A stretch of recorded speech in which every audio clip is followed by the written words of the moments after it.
part 3 of the series.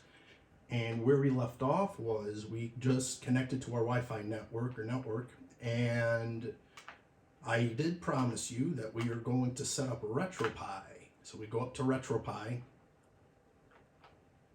press space,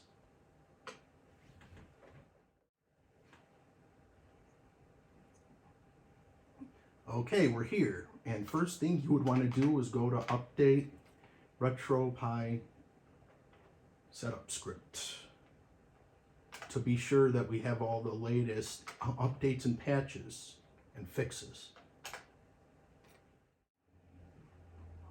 Okay, now just press OK.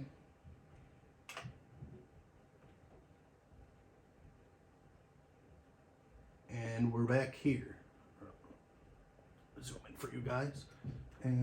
And what we're going to do is do a basic install, and this will install all of the core packages for RETROPIE to function, all the core emulators and all that good stuff.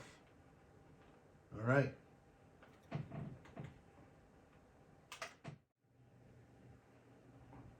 Okay.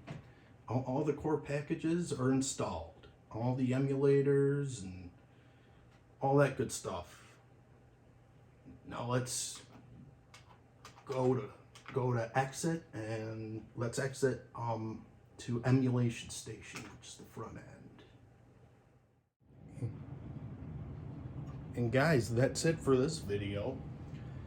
We're at the front end, and in the next video I will be showing you how you can pair a Bluetooth controller to your new retro gaming rig. You're probably wondering, thinking to yourself, hey, what gives? Where are all the emulators and all the ROMs? What the heck is going on here? Well, unfortunately, RETROPIE does not come preloaded with ROMs. You're going to have to obtain the ROMs yourself. Google's your best friend. Do some homework.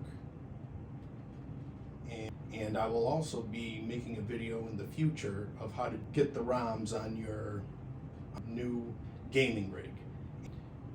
Leave any comments, be sure to like and subscribe. Hit that subscribe button. Thank you.